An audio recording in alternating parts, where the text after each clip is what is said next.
Ito pala ang kwento ng buhay ni Eric Menk, isang mahusay na big man sa PBA at tinaguri ang Major Pain. Halika mga kakwento, samahan ninyo ako at alamin natin ang naging kwento ng kanyang buhay. Si Eric Conrad Padua Menk, na mas kilala bilang Major Pain, ay isa sa mga pinakadominant at pinakarespetadong power forward at sentro sa kasaysayan ng basketball sa Pilipinas. Bilang 4 na beses na kampiyon ng PBA, 2004 hanggang 2005 PBA Most Valuable Player, MVP, at miyembro ng PBA 40 Greatest Players, ang kanyang buhay ay isang malapelikulang kwento ng pagkakakilanlang pangkultura, walang sawang pagsisikap, at maalamat na pamana sa esports. Maagang buhay at pinagmulan, 1974 hanggang 1992. Si Eric Menk ay ipinanganak noong August 24, 1974, sa Grand Rapids, Michigan. Ang kanyang pinagmulan ay isang natatanging kwento ng pag-ibig na nagtagpo sa dalawang kultura. Ang mga magulang, ang kanyang ama na si Albert Al Menk ay isang Amerikanong veterano ng US Air Force. Ang kanyang ina naman na si Lucia Ramasesa Padua ay isang Pilipinang mananahi mula sa Lawaan, Eastern Samar. Nagkakilala sila sa Angeles City, Pilipinas, at nagpakasal noong 1969 bago lumipat sa Estados Unidos. Ang kabataan, matapos manirahan sa iba't ibang lungsod, nanirahan ang pamilya sa Charlotte, Michigan ng 6 na taong gulang si Eric. Bilang isang batang may magkahalong lahi sa isang komunidad na karamihan ay puti, madalas niyang maranasan ang pakiramdam ng pagiging naiiba at minsan ay panunukso, na nagturo sa kanya ng katatagan sa murang edad. Ang simula ng pangarap, palaging bahagi ng tahanan ng pamilya Menk ang basketball. Nagsimulang isama siya ng kanyang ama sa mga laro ng high school nang siya ay 10 taong gulang pa lamang, na siyang nagpasiklab ng kanyang habang buhay na pagmamahal sa esport. Kolehiyo at unang yugto sa Europa, 1992 hanggang 1997. May taas na 6'6", at pambihirang dedikasyon sa pagsasanay, naglaro si Menk para sa Lake Superior State University, LSSU, mula 1992 hanggang 1996.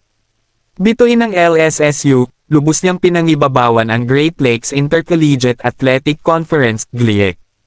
Pinangunahan niya ang Lakers sa pag-score sa loob ng 3 magkakasunod na taon at sa rebound sa loob ng 4 na taon.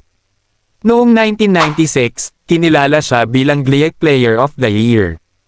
Paglalaro sa Denmark, matapos makapagtapos ng kolehiyo, nagtungo siya sa Europa upang simulan ang kanyang propesyonal na karera.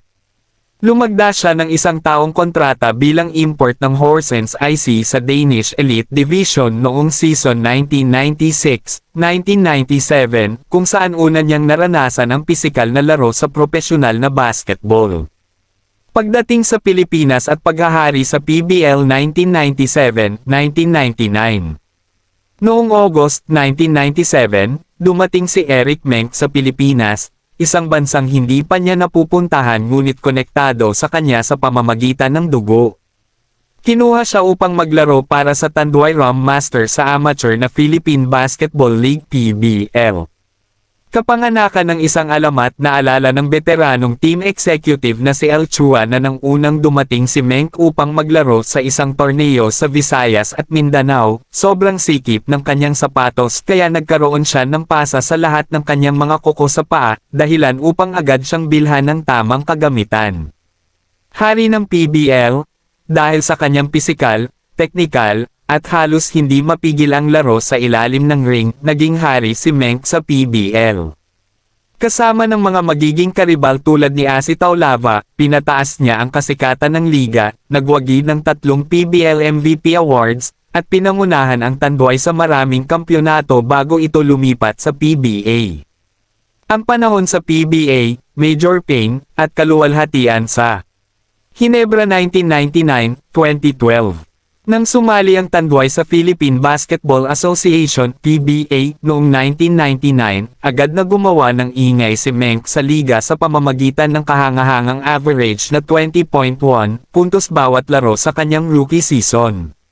Paglipat sa Kings, noong 2001, ipinagpalat siya sa Barangay Ginebra Kings, ang pinakasikat na prangkisa sa Pilipinas. Naging perpektong tambalan ito dahil ang kanyang walang takot at pisikal na estilo ng paglalaro ay tumugma sa kulturang "never say die" ng koponan. Pinakamataas na yugto 2004-2005, sa panahong ito ganap na naitatag ang kanyang pangalan bilang alamat. Tinawag siyang Major Pain dahil sa pisikal na hirap na idinudulot niya sa kanyang mga kalaban. Pinangunahan niya ang Hinebra sa magkasunod na kampyonato at napanalunan ang 2004-2005 PBA Most Valuable Player Award. Paglalaro para sa bansa, buong pagmamalaki niyang sinuot ang uniforme ng pambansang koponan ng Pilipinas. Lumahok siya sa 2002 Asian Games sa Busan, South Korea at sa 2007 FIBA Asia Championship. Kalaunan ay sinabi niya na ang pagkatalo sa South Korea sa semifinals noong 2002, ang pinakamasakit na pagkatalo sa kanyang karera. Huling bahagi ng karera, mga injury, at pamamaalam, 2012-2016. Habang lumilipas ang panahon, malaki ang naging epekto sa kanyang katawan ng matagal na pisikal na paglalaro. Mga injury, ang matitinding pinsala sa kanyang binti, hamstring, at likod ay lubhang nagpabagal sa kanya at naglimite sa kanyang oras ng paglalaro sa Hinebra. Panahon sa ABL, matapos siyang bitawan ng Hinebra, naglaro siya para sa San Miguel Beermen sa ASEAN Basketball League (ABL) at nanalo ng kampyonato noong 2013. Mga huling koponan, bumalik siya sa PBA bilang veteranong leader at nagsilbing team captain ng Global Port Batampier bago tuluyang maglaro para sa Alaska Aces. Pagre-retiro, noong May 2017, sa edad na 42, binigyan siya ng engranding seremonya ng pagre-retiro ng PBA sa Smart Araneta Coliseum, na nagsara sa kanyang maalamat na 20 taong propesyonal na karera sa basketball. Buhay matapos ang Basketball 2017. Pinili ni Eric Menk na manatili sa Pilipinas, isang bansang dati ay banyaga sa kanyang ngunit kalaunan ay naging kanyang tunay na tahanan. Pamilya, nanirahan siya sa Maynila kasama ang kanyang asawang si Erin. Mayroon silang 2 anak na sina Alexa at Sebastian. Media at digital na karera, matagumpay siyang lumipat sa mundo ng media bilang host ng tanyag na basketball podcast na Staying Major, at bilang respetadong sports analyst at komentarista.